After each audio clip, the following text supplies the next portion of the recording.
Le plaisir est pour moi de vous présenter cette émission Écho de l'école de communicateurs de ce samedi 10 septembre 2022. Madame, Messieurs, bienvenue à tous. Louis-France Kouzikessa, journaliste, recteur de l'école de communicateurs et DG de la chaîne CML13 Télévision, serait en danger selon les dernières informations qui nous ont parvenues. Il a, après avoir émis un mandat d'amener contre lui au courant de cette semaine, Louis-France Kouzikessa est en clandestinité selon ce que nous avons appris. Aujourd'hui, on apprend encore qu'il est en danger.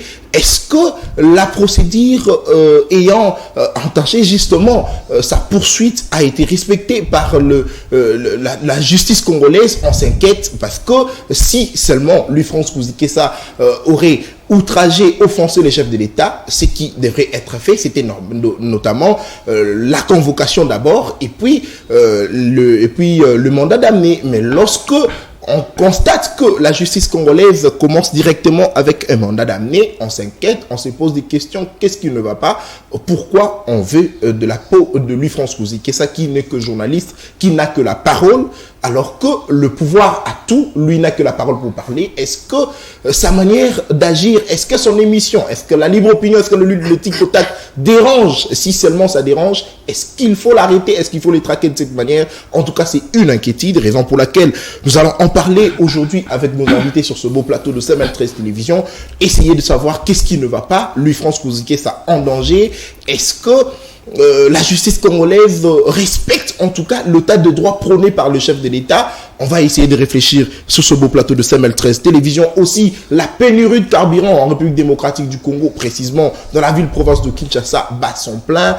Le conducteur de véhicules, de moto-taxi hausse le prix de course. On se demande qu'est-ce qui ne va pas. Et aussi, le carburant dans les différentes stations d'essence ont augmenté. Le prix ont été majorés. On s'inquiète. Est-ce que les autorités n'ont pas utilisé la politique de prévention pour éviter que cela puisse arriver ainsi, et surtout que ça coïncide pendant la semaine où justement il y a eu rentrée scolaire et les enfants aussi sont dérangés par cette situation. Alors on va essayer de parler, de réfléchir autour de ce beau plateau de CML13 Télévision, et surtout que ça a coïncidé après que le ministre des hydrocarbures nous avait justement promis que le stock que la RDC avait emmagasiné récemment pouvait nous prendre des ans, et on se demande est-ce que ce stock a été épuisé à la va-vite. On va essayer de réfléchir avec nos invités sur ce plateau de CML13 Télévision. À ma droite, Daniel Kitenge, secrétaire général de l'école de communicateurs. Bonjour et bienvenue à vous. Bonjour Nathan Kianza, merci beaucoup de l'invitation. À ma gauche, Héritier Mambouini, cadre de l'école de communicateurs et puis assistant personnel du recteur Louis-France Kouzikessa. Bonjour et bienvenue à vous. Bonjour Nathan, merci de l'invitation, mais surtout bon week-end à tous les téléspectateurs qui nous suivent en ce moment. Merci beaucoup Héritier Mambouini. Steve Nombo, analyste, bonjour et bienvenue. Bonjour, merci le journaliste Nathan, et merci pour l'invitation de m'avoir invité à votre beau plateau, et je suis ravi. Très bien, merci beaucoup. Alors, le secrétaire général de l'école des communicateurs, Daniel Kitenge, on en parle. Louis-France Kouzikessa en danger. Vous êtes secrétaire général de l'école du communicateur. Quelle dernière nouvelle vous avez du recteur Louis-France Kouzikessa? Merci beaucoup pour votre question. Les dernières nouvelles sont que le recteur, jusqu'à preuve du contrat, est en clandestinité. On ne sait pas les retrouver, on ne sait pas là où il est actuellement, parce qu'il est pourchassé par les nouveaux dinosaures ou les nouveaux gourous.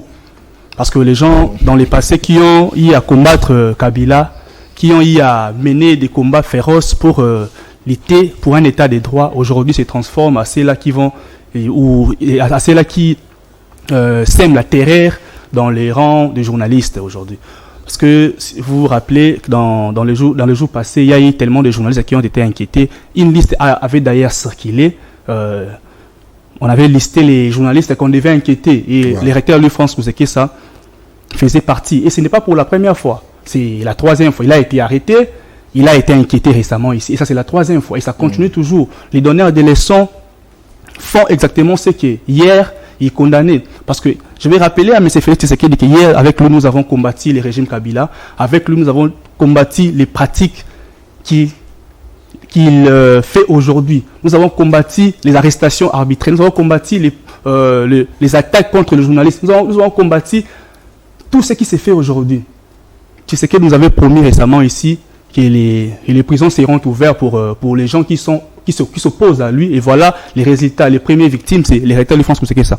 Donc, nous pouvons justement comprendre que M. Tshisekedi se transforme en un dictateur parce que dans le passé, avec lui, nous condamnons ces faits. Nous avons eu à mener des combats énormes. Tshisekedi, son père aussi, avait combattu pour cet état des droits, mais le fils est là aujourd'hui. Il ne fait que marcher sur le combat de son père. Lui, France Kouzike, ça en clandestinité, qu'a-t-il fait réellement? Est-ce qu'il a réellement outragé, offensé le chef de l'État selon les nouvelles qu'on a?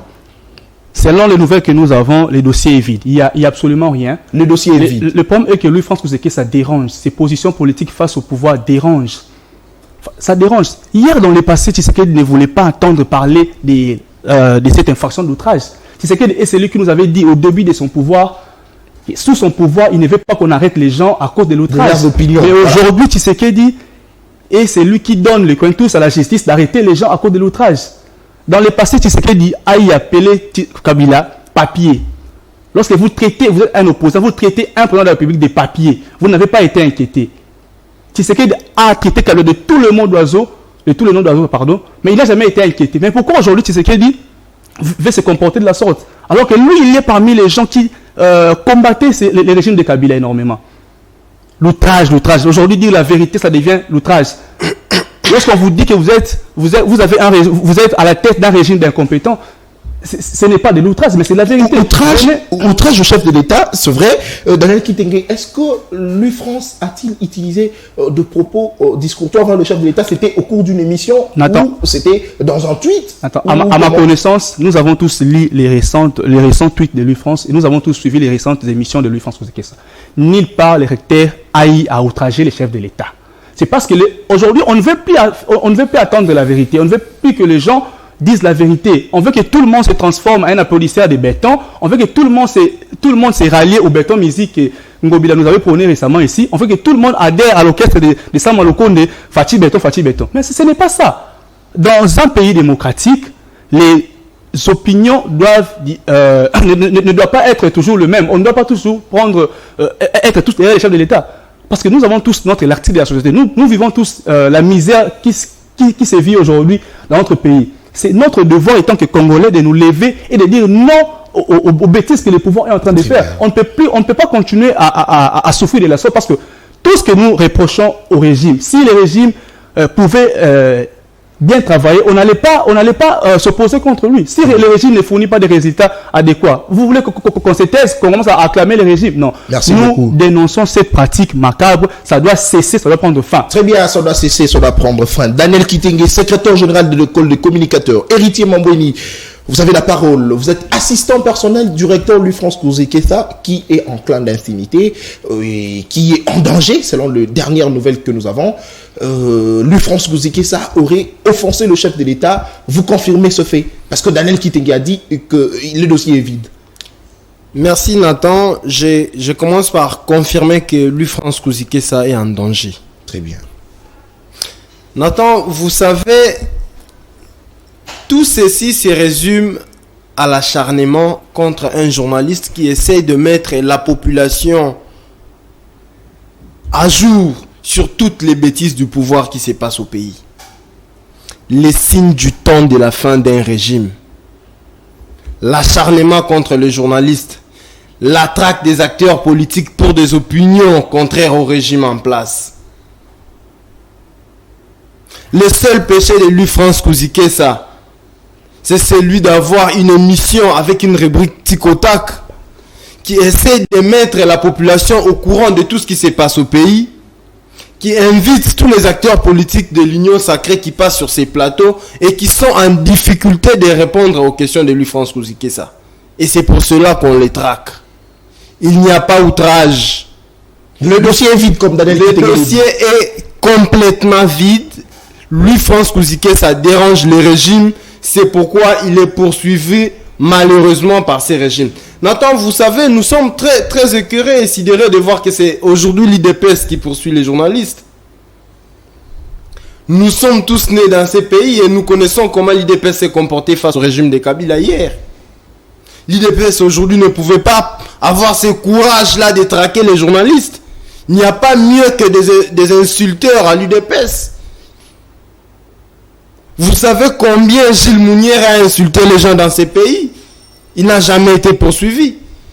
Aujourd'hui, parce que c'est lui France, parce qu'il a refusé d'être acheté par ces régimes pour défendre les régimes comme tous les autres journalistes qui ont accepté d'être achetés par les régimes en place.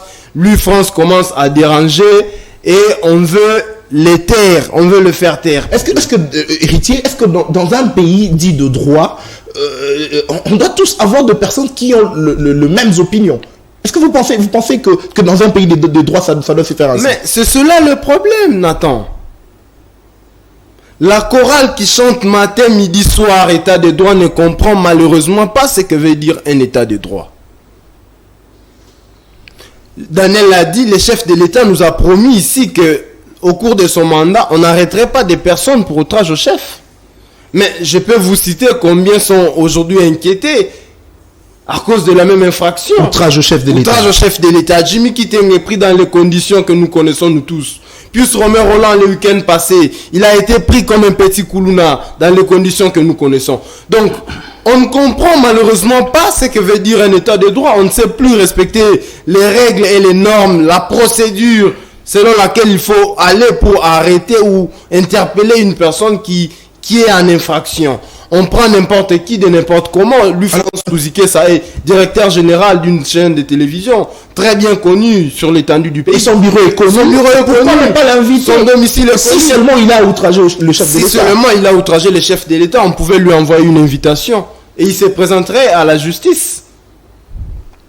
Vous connaissez, vous voyez tout ce qui s'est fait. C'est simplement de l'acharnement contre quelqu'un qui est en train de défendre le peuple, qui est en train de mettre le peuple au courant de toutes les bêtises qui se passent au pays. C'est pourquoi on veut le faire taire. Alors, vous avez d'ailleurs évoqué son émission connue de tous, le Tic-Tac qui dérange. Et c'est une émission, je dirais, surtout cette rubrique, une rubrique bilan, c'est-à-dire qui permet justement de savoir ce que le chef de l'État fait. Est-ce que vous ne pensez pas qu'en quelque sorte, c'est une publicité que lui, France, fait pour le chef de l'État? Est-ce que les gens ne comprennent pas ça dans ce sens-là? Alors que, déjà, quand il invite le communicateur de l'Union Sacrée, bien sûr, il parle de ce que le chef de l'État a fait.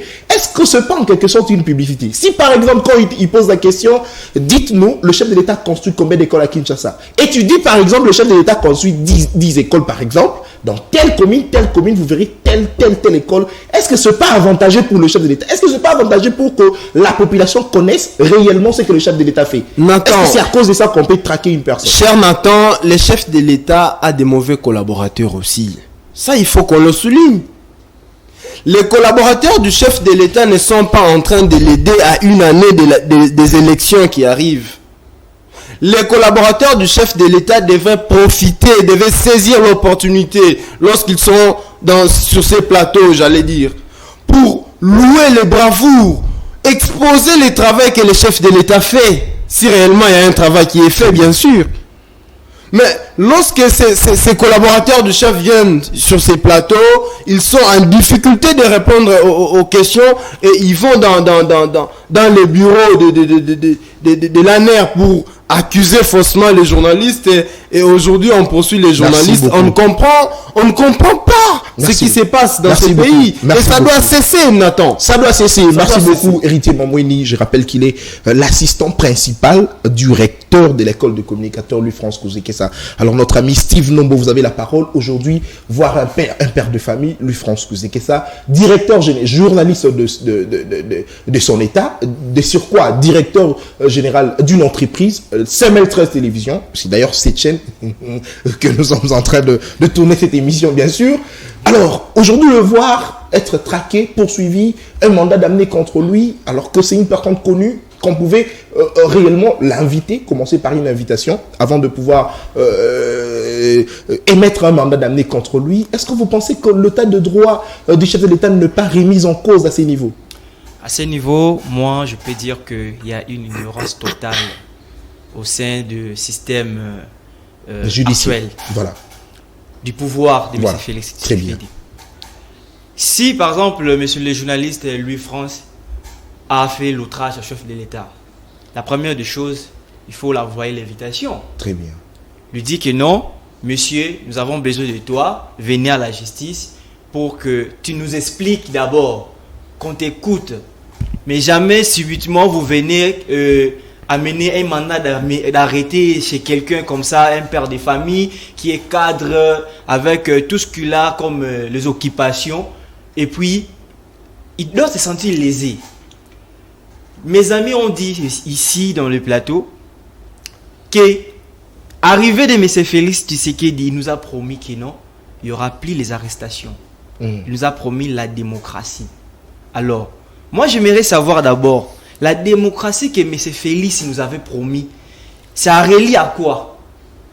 Parce que la démocratie, c'est aussi la diversité des opinions. Oui, vous l'avez bien dit. Parce qu'on ne peut pas tous réfléchir dans un même sens. Bien que nous sommes sur ce plateau, on ne peut pas tous réfléchir dans un même sens. Effectivement. Et c'est comme d'ailleurs au sein de l'école de communicateurs, il y a de ceux-là qui partagent les avis, bien sûr, de ceux qui sont au pouvoir. Bien qu'il y a d'autres qui ne partagent pas l'avis, mais en tout cas, c'est bien sûr ça, la démocratie. Mais maintenant, dans cette démocratie-là, tout le monde doit réfléchir de sa façon. Très bien. Le journaliste Louis France a son émission voilà. de tic au tac.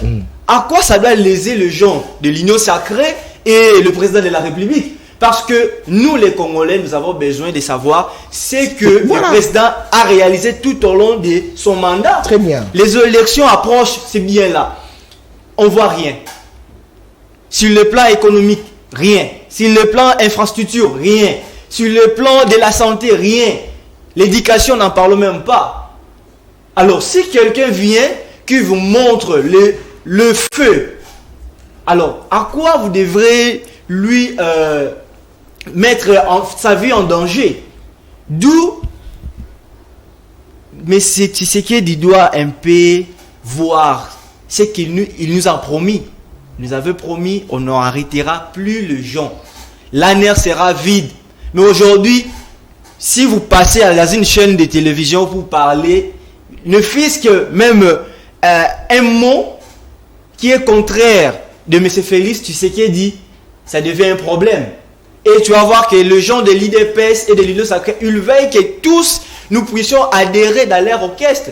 Non, très bien, merci beaucoup notre ami Steve Lombo, Daniel Kitingue. Un dernier tour de table avant d'entrer dans le vif du sujet et concernant la pénurie de carburant à Kinshasa.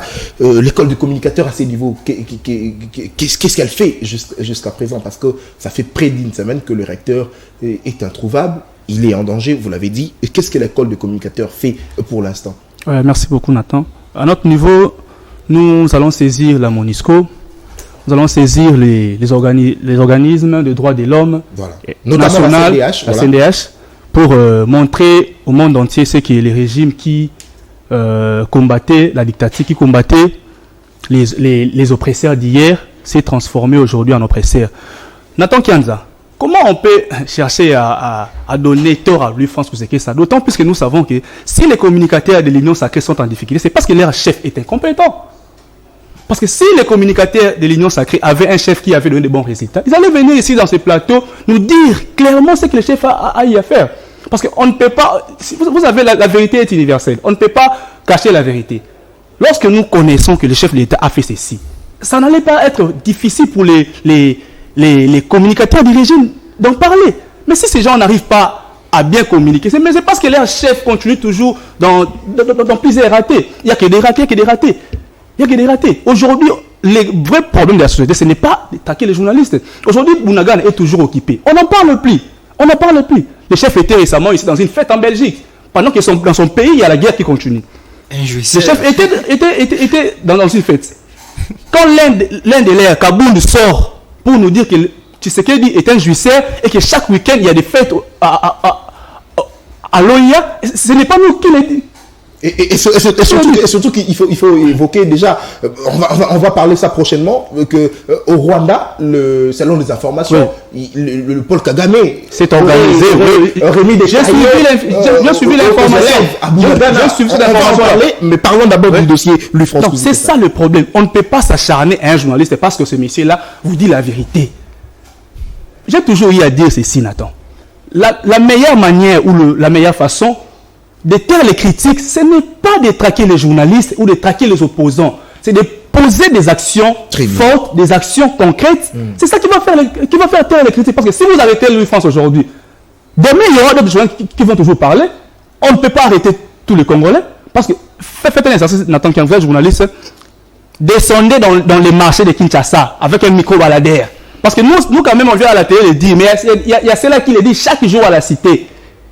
Allez-y demander aux mamans qui vendent dans les marchés. Allez-y demander à cette population qui marche chaque jour à pied. Allez-y demander à cette population qui souffre à cause de cette injustice sociale. On donne 21 000 dollars aux députés. Est-ce que c'est la faute à Louis France si on vient à la télé pour le dire? Où est le problème?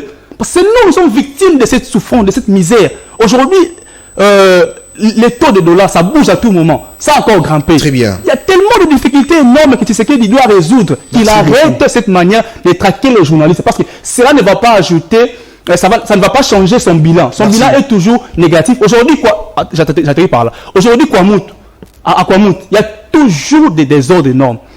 Dans le passé, Tshisekedi aille sur les zones de France 24, si je ne me trompe pas, Tshisekedi aille à mettre sur le dos de Kabila le massacre de Kamouénan. Aujourd'hui, ce qui se passe aujourd'hui à Kwamout, c'est pas la même chose.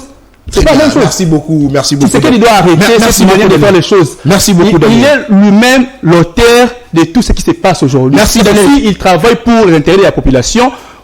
Tu ne verras pas des journalistes qui vont venir pour dire que Tshisekedi ne fait rien. Merci beaucoup, Daniel Kitenge, secrétaire général de l'école de communicateurs. Héritier Momouini, vous êtes assistant personnel du recteur Louis France Kouzekessa. Daniel Kitenge a dit que au niveau de l'école de communicateurs, ils sont en train de mener des démarches pour saisir la MONUSCO et puis les organismes de droits de l'homme, notamment la CNDH. Et déjà, les avocats conseillent de Louis France, qu'est-ce qu'ils font à ce Effectivement, niveau? Je commence par confirmer l'information donnée par Daniel. L'école des communicateurs à son niveau va saisir toutes les instances judiciaires nationales et internationales pour dénoncer cet acharnement envers la personne de Louis France Kouzekessa. Mais aussi au niveau interne, les avocats de Louis France Kouzekessa, les avocats conseils sont en train de mener des démarches au niveau de la justice pour se saisir du dossier et savoir réellement ce que Louis France a commis et ce qu'on qualifie d'outrage au chef de l'État. Mais sinon, maintenant, j'aimerais te dire ici sur ce plateau que M. Kabila à son époque a traqué mieux que Félix. Le régime de Kabila a traqué beaucoup. Mais aujourd'hui, ces régimes n'existaient plus. Voilà. Exact.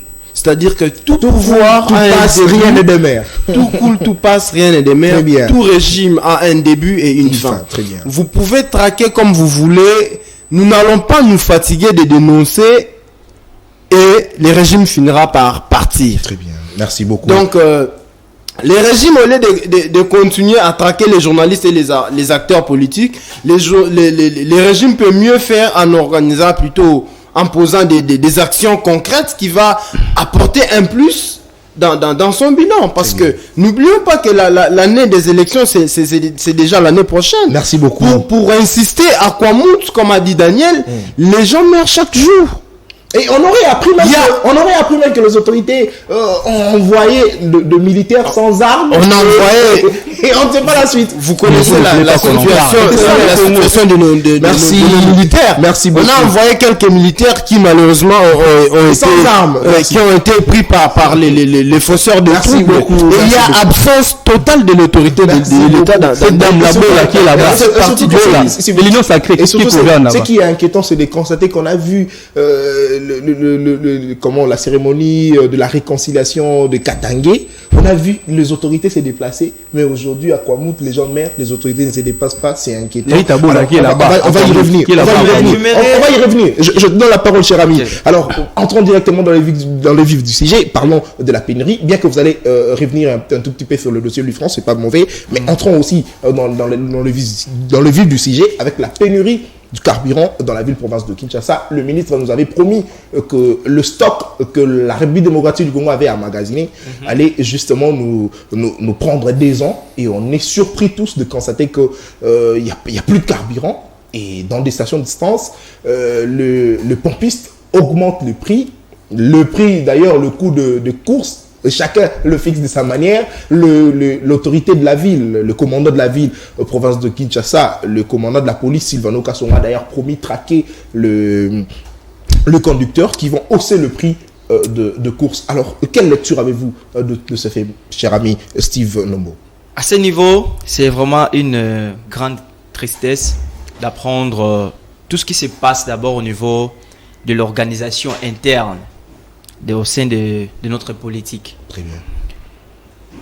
Les carburants que le ministre avait dit qu'ils ont stockés pendant des ans, je me pose la question, ces stocks-là s'est épuisé à moins de 2 mois.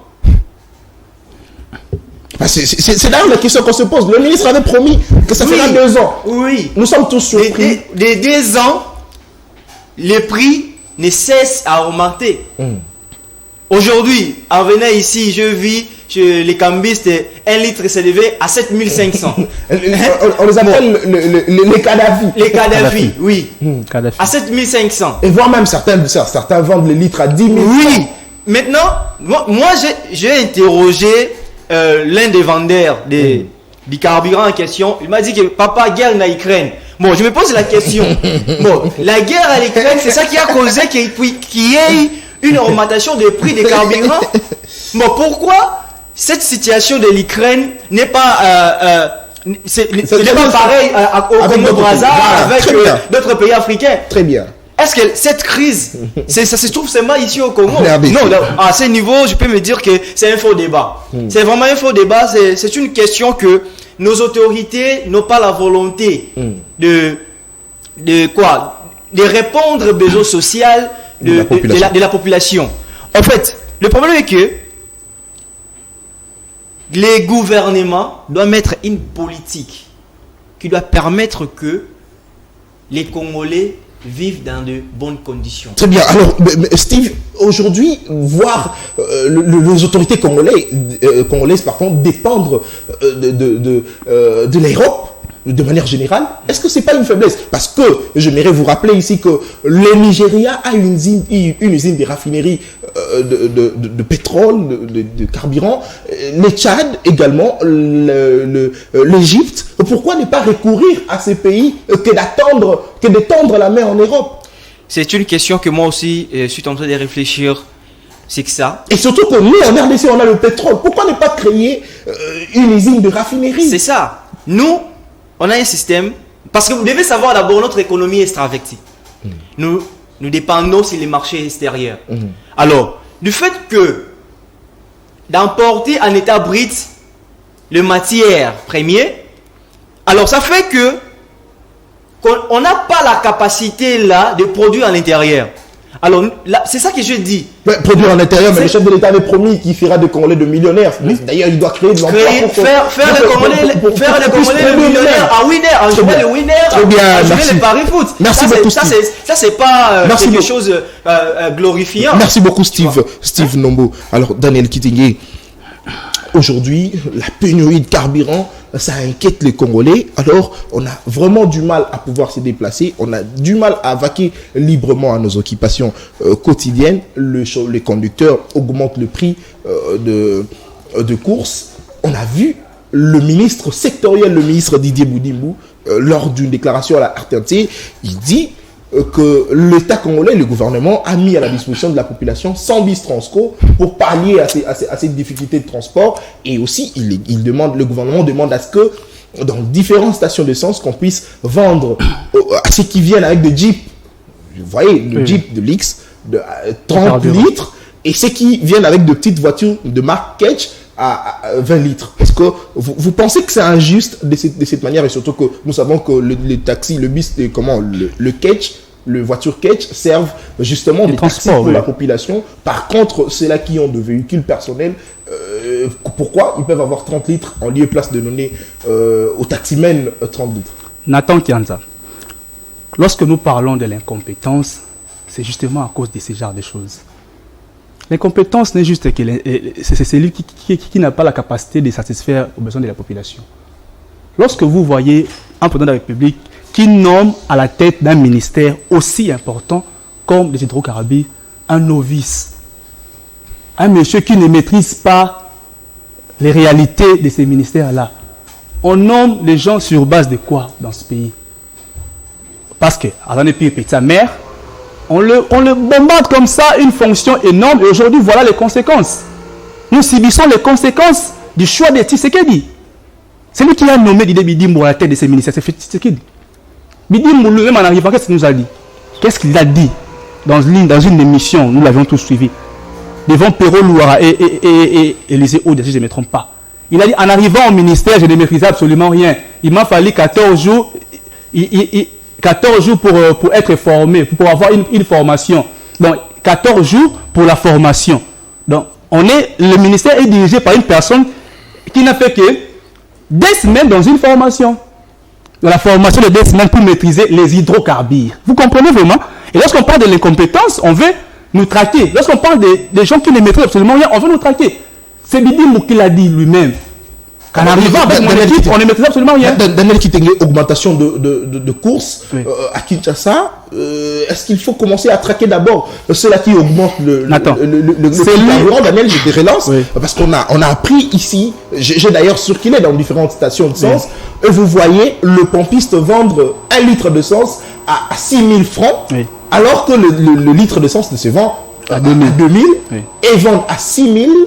Et cela répercute sur le conducteur. Oui. Et voilà pourquoi ils augmentent. Est-ce qu'il ne faut pas commencer d'abord par traquer le pompiste et puis traquer également le conducteur? Parce que le général Sylvano Kasongo interpelle le conducteur à ne pas hausser le prix de transport. Nathan Kianza, comment on peut procéder à traquer les gens qui augmentent le prix de transport dès lors que les carburants se vendent très cher?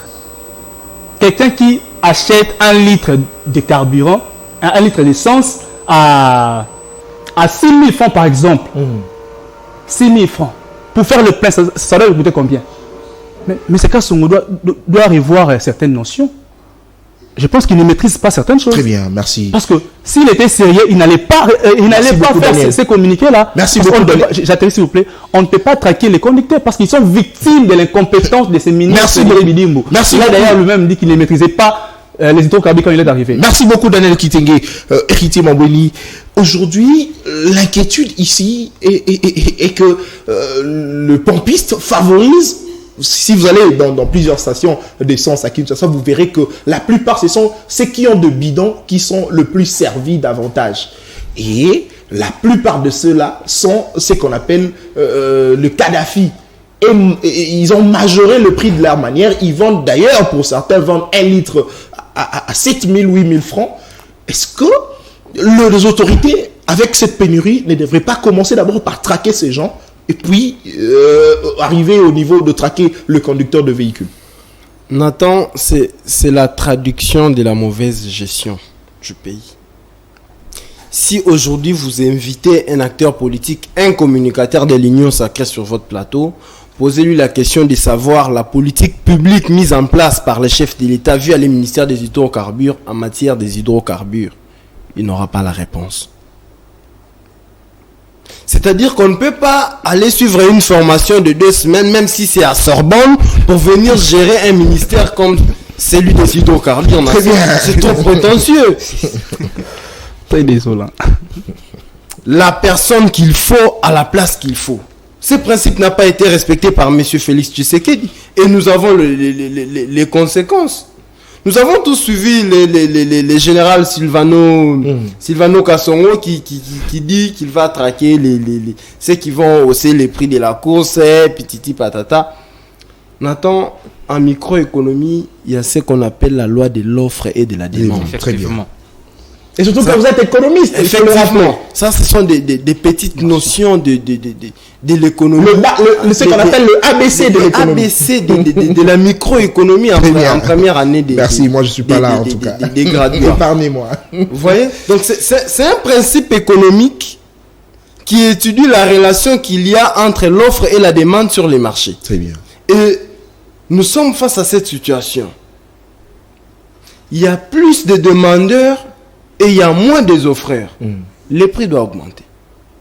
C'est un fait économique normal Et le général Silvano Kasongo doit comprendre ça. La faute ne revient pas à ces cambistes ou à ces motocyclistes qui ont doublé les prix, mais plutôt à l'État qui est censé appliquer une politique de prévention pour prévenir cette situation qui devrait arriver. Héritier, d'ailleurs, le ministre a dit que dans les achats qu'effectuent les différents conducteurs de véhicules, l'État paye aussi quelque chose dans ce qu'ils achètent comme carburant. Est-ce que c'est peut-être le problème d'argent qui fait que l'État ne puisse pas prendre au sérieux ces secteurs et puis régulariser tout ce mot? Moi, je pense que c'est simplement de l'incompétence.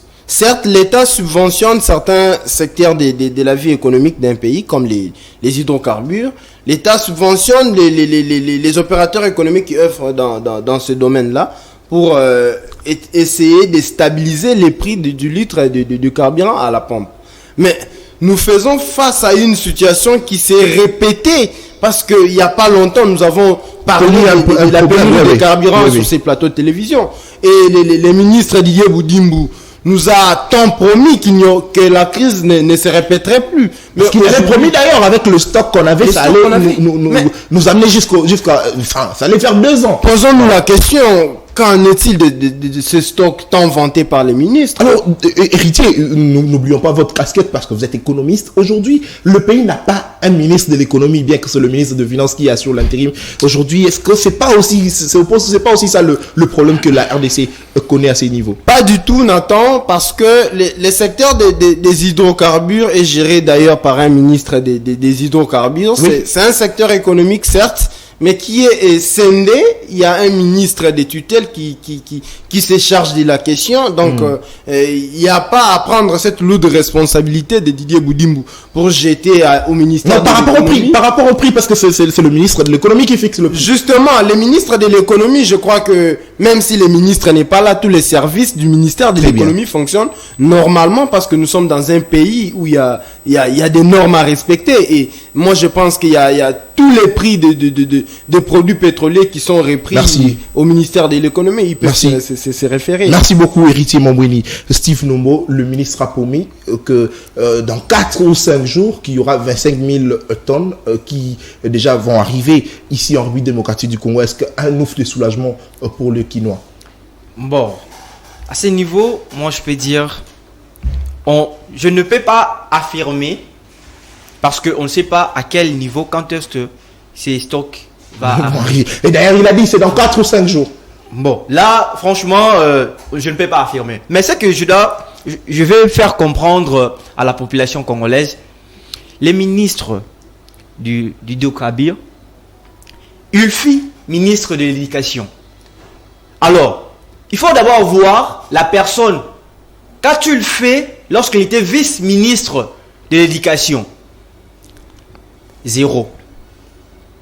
Il n'y a aucune école qui a été construite pendant qu'il était vice-ministre de l'Éducation. Alors, cette même personne, vous la ramenez au ministère des hydrocarbures. Qu'est-ce qu'il va faire? Les amis viennent de le dire. Il lui a fallu 2 semaines de formation pour qu'il apprenne comment gérer tout un ministère. Ce qui se passe, moi je ne vois pas que non, le général Silvano Kasongo doit traquer les chauffeurs, Tarsmel, le motocycliste, s'il augmente le prix. Non. Héritier vient de le dire. C'est juste que ce sont le jeu économique. Et ce sont des faits normaux. Nous faisons face à une rareté d'un bien. D'où, lorsqu'il y a rareté et qu'il y a moins d'offreurs, et plus de demandeurs, les prix doivent automatiquement augmenter. Il n'y a pas de débat sur ce niveau-là. La politique de prévention, qu'est-ce que l'État devrait faire à ces stades? D'ailleurs, je vous avais d'ailleurs posé la question de savoir si l'État ne peut pas recourir aux différents pays en Afrique qui ont des usines de raffinerie. C'est ça que je voulais dire aussi. Parce que c'est vrai, la situation de l'Ukraine et de la Russie inquiète, c'est vrai, mais pourquoi pas l'État doit chercher d'autres solutions pour de pallier à cette situation? Mais c'est le journaliste Nata Kianza, on ne peut pas toujours amener cette situation de l'Ukraine à nos dos. on ne peut pas toujours se focaliser à ça. Ce n'est pas seulement l'Ukraine ou la Russie qui sont le pays producteur du pétrole dans le monde. Nous avons le Venezuela, nous avons l'Iran, nous avons l'Irak. Ce sont des pays producteurs de pétrole. Pourquoi n'est pas... Et la RDC a le pétrole. Nous aussi, nous avons le pétrole. Bien. Merci. Le Nigeria, l'Égypte, le Tchad, l'Angola et les pays voisins, ils ont les usines de raffinerie. Mais pourquoi pas nous avons le pétrole, nous manquons même une usine de raffinerie.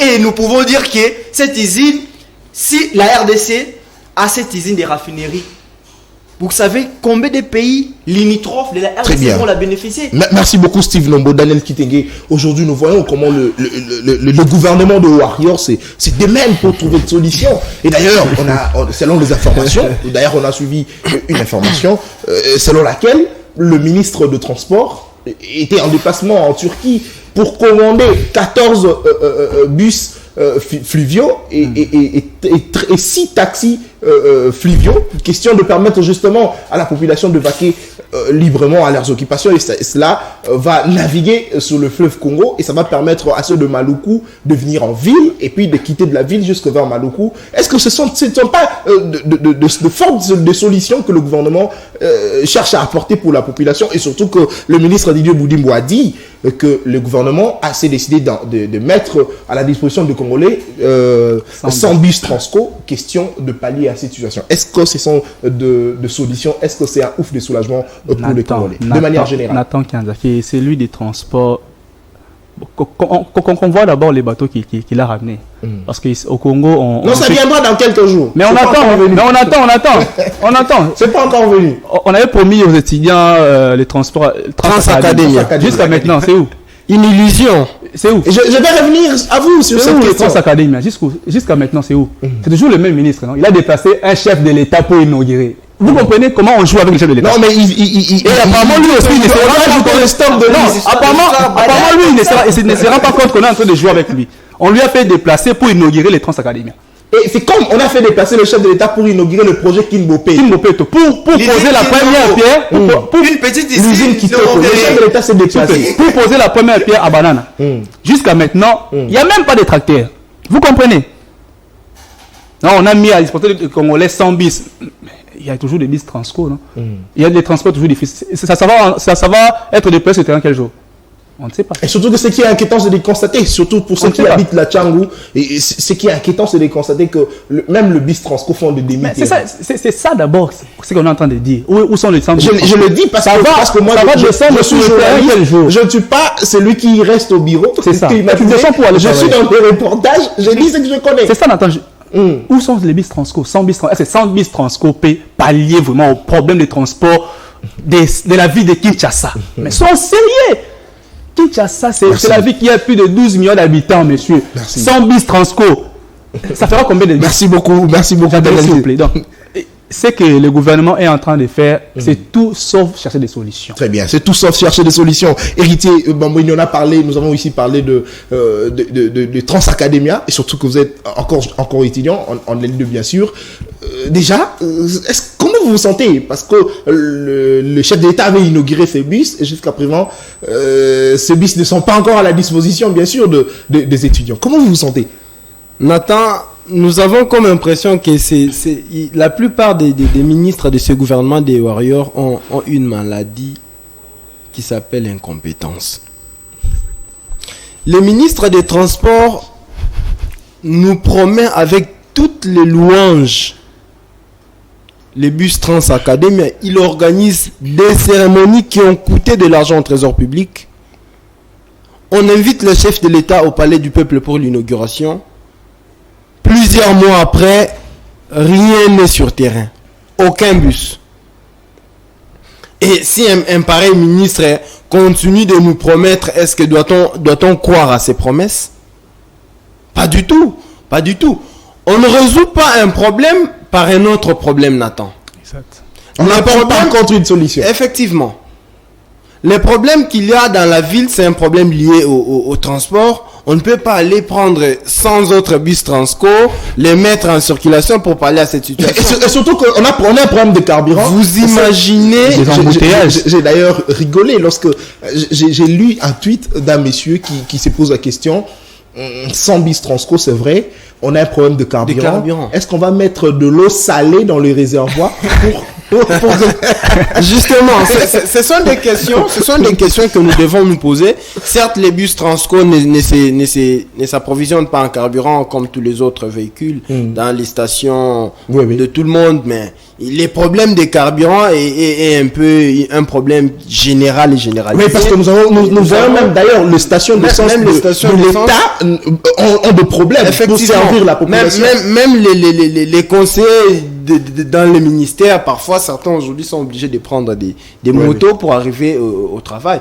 On ne peut pas, à cette situation, prendre encore 100 bus Transco et mettre sur le marché quinois pour pallier à la situation. Vous imaginez les embouteillages qu'il y aura dans la ville. Déjà, nous en avons marre des embouteillages dans la ville. Mais on prend encore 100 bus Transco, croyant qu'on va résoudre le problème, alors qu'on était en train de créer un autre problème qui s'appelle embouteillage. Très bien, nous sommes en train de créer un problème.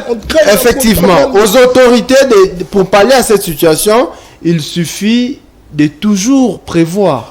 La politique de prévention est très très importante dans notre pays. Très bien, la politique de prévention. Est-ce que Steve, vous êtes aussi d'avis avec Héritier qui nous parle de la politique de prévention, mais surtout un mot concernant le Transacadémie, des étudiants qui jusque-là s'inquiètent. J'ai l'impression que ces gouvernements, comme le frère Héritier vient de le dire, moi je vais dire que ils ont tendance de limiter les Congos à Kinshasa.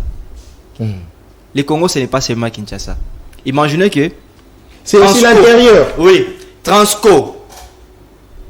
Moi, je me pose la question, c'est une entreprise pour les Quinois ou c'est une entreprise pour la République? Pour la République. Pour la République. Mais pourquoi directement? Oui. Mais pourquoi les Transco ne se trouvent pas à Bassankoussou?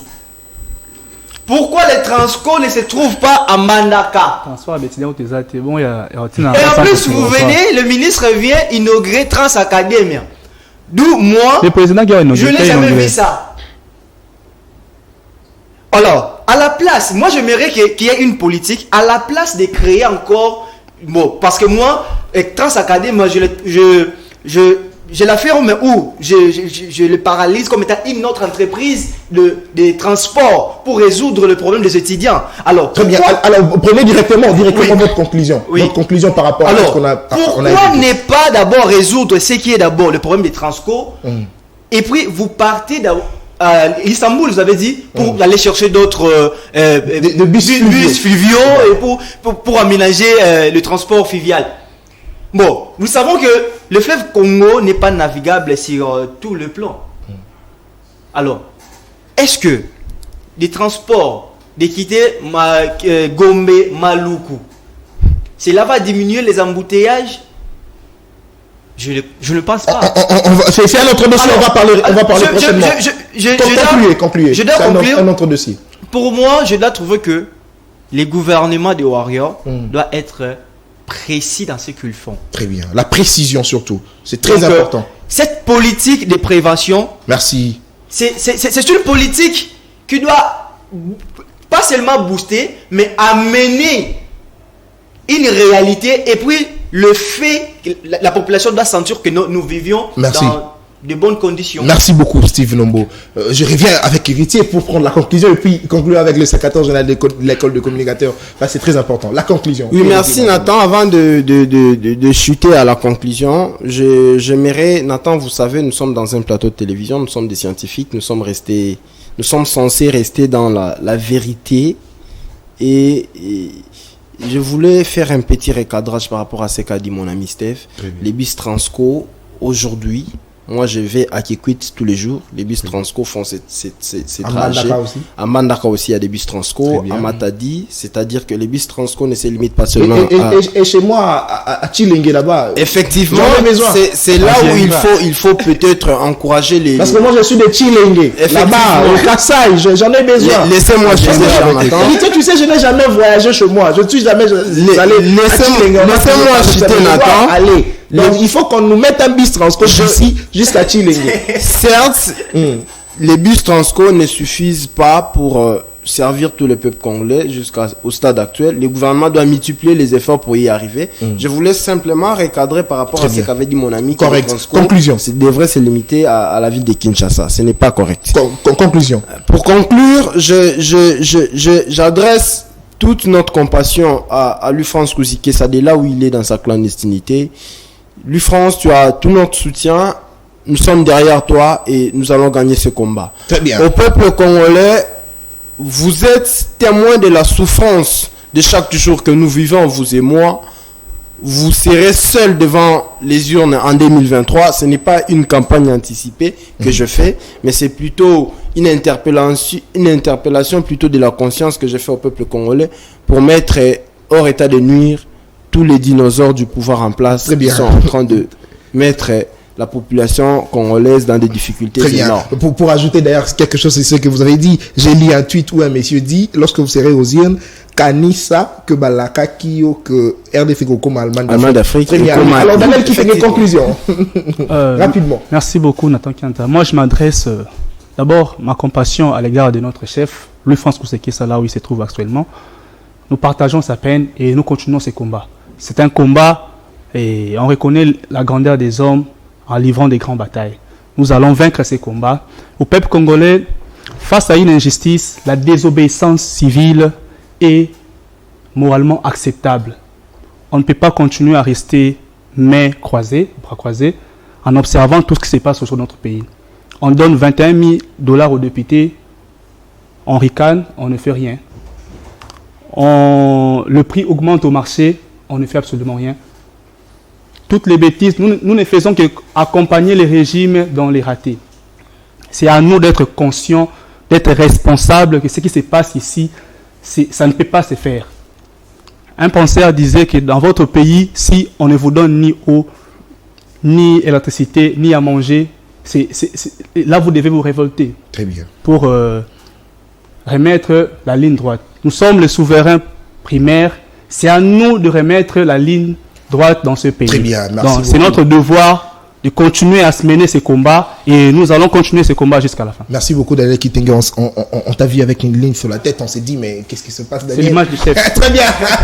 Merci beaucoup. Alors ça a été un plaisir pour moi de présenter cette émission. Alors mon message essentiel aux dirigeants de notre pays, parce que vous le savez très bien, Louis-France Kouzikessa, il est journaliste, il est directeur général d'une chaîne bien connue, CML 13 Télévision. Il est mon DG à CML 13 Télévision, également mon recteur à l'école de communicateurs. En tout cas, j'ai droit à pouvoir dire ce que je pense par rapport à sa situation. C'est vrai que c'est un père de famille. C'est une autorité, c'est une personne que sa fuite n'est pas à craindre. Pourquoi le traquer? C'est un journaliste. Le fait sont sacrés, mais les opinions sont, les commentaires sont libres. C'est un principe en journalisme. Alors, c'est pourquoi je mérite à ce que la justice puisse faire réellement son travail. Parce que l'état de droit, c'est de voir la justice être transparente. C'est de voir la justice faire réellement son travail, c'est-à-dire une justice qui n'est pas manipulée. Alors, c'est pourquoi si certains journalistes légers qui sont acceptent d'être corrompus pour soutenir qui que ce soit, Louis-France Kouzikessa, par contre, n'est pas d'avis avec cela. Pourquoi le forcer de pouvoir adhérer dans votre vision? Pourquoi le forcer? S'il refuse, mais vous le laissez. Si seulement il commet une infraction, c'est simple.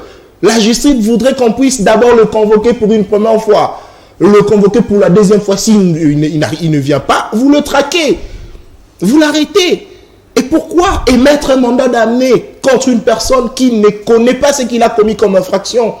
On parle d'outrage au chef de l'État, mais ce qui n'a pas encore été prouvé, parce que le conseil, les avocats conseils de Louis-France nous ont bien sûr dit que cette infraction d'outrage au chef de l'État n'a pas été jusqu'à présent confirmée, n'a pas été confirmée. En tout cas, c'est inquiétant de constater que ce qui s'est passé à l'époque de Kabila, que nous avions tous combattu, s'est répété à l'époque de Félix Tshisekedi. Parce que, je rappelle ici que le chef de l'État a dit, lorsqu'il est arrivé au pouvoir, qu'aucune personne ne sera arrêtée pour ses opinions. Il précise encore, il dit que je ne tue pas Dieu le Père. Je ne tue pas Dieu le Père. Donc, c'est-à-dire, j'ai mes défauts, j'ai de qualité, on doit me critiquer.